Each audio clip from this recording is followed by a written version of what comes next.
Hi, my name's Jeff Hayes, and I'm a voice actor. My specialty right now is audiobooks, and I'm making this series of videos in order to show you what I do in the booth, and also to advertise the books that I've already produced and released on audible.com. The book I'm going to be demonstrating today is called Balance, which is part 1 of the Divine series written by M.R. Forbes. M.R. Forbes is a freelance coder and just recently an independent author, and he published this book last year, his first book. Since then, he's written 3 more books for this series and 2 more for a different series, so he's actually been quite prolific since he started last year, and from what I understand, the series is doing quite well. So this year, he decided to have them put into audio form, and when he found me, he wanted me to do the entire series for him. Now, what I'm going to be demonstrating today is an excerpt from Chapter 5 of the book. Now, the book's about a man named Landon Hamilton who dies at the very beginning, and in the afterlife, he discovers that he's actually descended from both a demon and an angel. So, this crossbreed nature of his allows him to absorb a certain kind of energy and also gives him the responsibility of being a sort of mediator between the two sides of the afterlife, the good and evil. And in this particular chapter, we discover a little bit more about his character, and he encounters an angel for the first time who he thinks he's tricked into thinking that he's an angel, but he's about to get a nasty surprise. So, here goes. "My name is Josette," she said aloud. Her voice was small and raspy. "Are you recent to our family?" I didn't know what that meant, but I assumed she meant becoming an angel. If I said yes, I would need an excuse for being here without her knowledge. It felt safer to tell a bold lie. "Not the family," I said. "I've only recently returned from a pilgrimage in the Holy Land. My name is Paul." That had to be a safe angel name. Her eyes widened, and she threw her arms around me.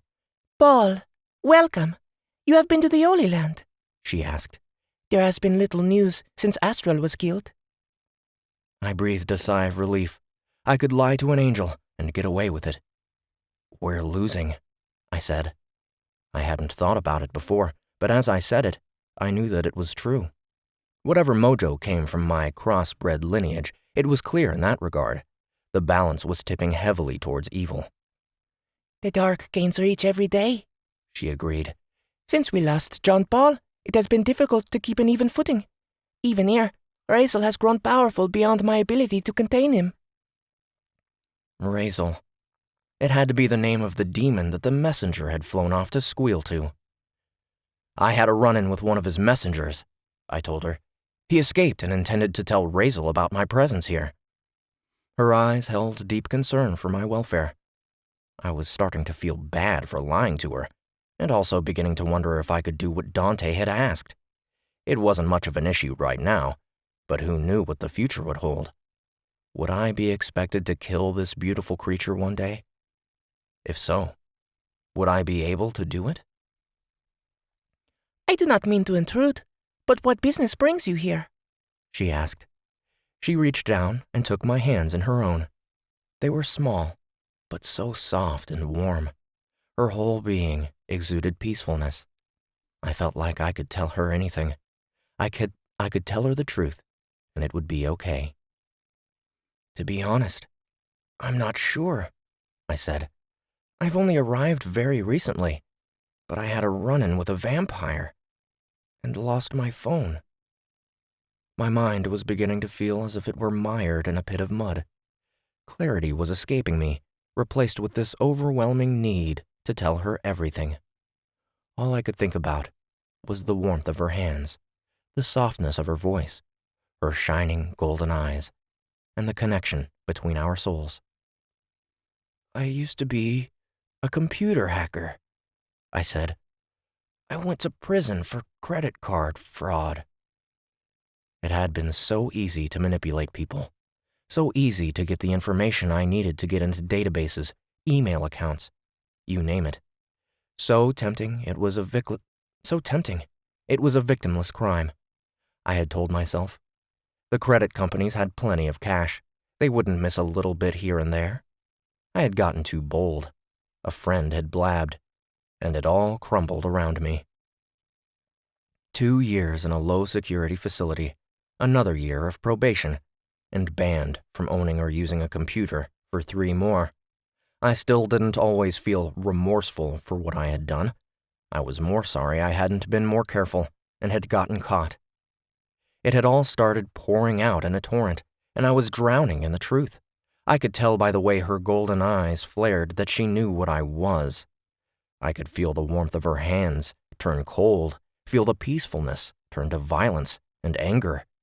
It was only then that I realized she had used her power on me, so subtly that I hadn't even known it. She must have suspected me from the beginning. I yanked my hands away and got to my feet.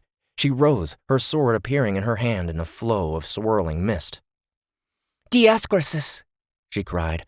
You seek to deceive me. I started to reach toward my sword, but I decided against it.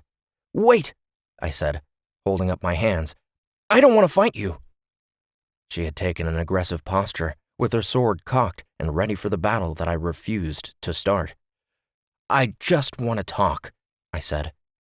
Seeing that I wasn't going to fight her, she let the sword dissipate back to wherever it had come from. Speak, she said, her voice powerful in my mind. She was showing me her strength, sending me a warning. The balance is tipping, I said. The end of days are coming if it isn't restored. We should be fighting together, not fighting each other. You know, allies? Her golden eyes narrowed. Allies? Seraphim law states that I should strike you down where you stand. This wasn't going well. What benefit would that be to you? You're losing, Gisette. I think you need all the help you can get. I started inching away, closer to the sword. We both knew it wouldn't harm her, but at least I could make some kind of feeble attempt to defend myself if she decided to follow her laws. She stood motionless, undecided. I can help you defeat Razel, I said, trying to convince her of my value, even though I knew I had none. If he's grown beyond your control, it's only a matter of time before he comes for you. Our souls were still connected, and I felt her demeanor shift again. It seemed even angels had a sense of self-preservation. Very well, she said. Her eyes were cautious. There can be no alliance. Our laws forbid it. But I will not destroy you today. In return, you will seek out Razel and either destroy him or weaken him so that I can finish your work. I do not care if you live or die completing this task, but know that I will seek you out again 1 week hence to see you to your end if you do not hold out this bargain. I will not come alone.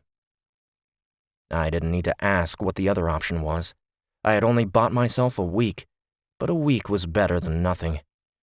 We have a deal, I said. The feeling of heaviness in my gut was immediate. It was as if a chain had been clamped down onto my soul, an awareness of the power of the contract I had just verbally signed. Gisette hung up the connection, and the sudden sense of loss nearly overwhelmed me. I had been tapped into some of her power through the bond, and had drunk from it like an alcoholic. I could feel a small piece of it within me. What is that? I asked. So I can find you again, she said. Do not think to double-cross me, Landon. You will speed us closer to these end of days if you do. She had said my real name. What else did she know? Why didn't Dante put "never touch an angel" into his short list of rules? I'll see you in a week then, I said, trying to sound a lot more confident than I felt. With the connection broken, Gisette nodded, then turned back in the direction of the Apple store, most likely to return to her friend. I was bending down to grab my iPad when a massive wave of heat crashed into my senses. My mind didn't have time to process it, but my body reacted. I dove to the left and rolled to my feet, somehow managing to escape the path of a black, jagged-edged blade that buried itself deep in the trunk of the tree we had been sitting under. There was a growl of frustration, then the sound of pounding feet running toward me.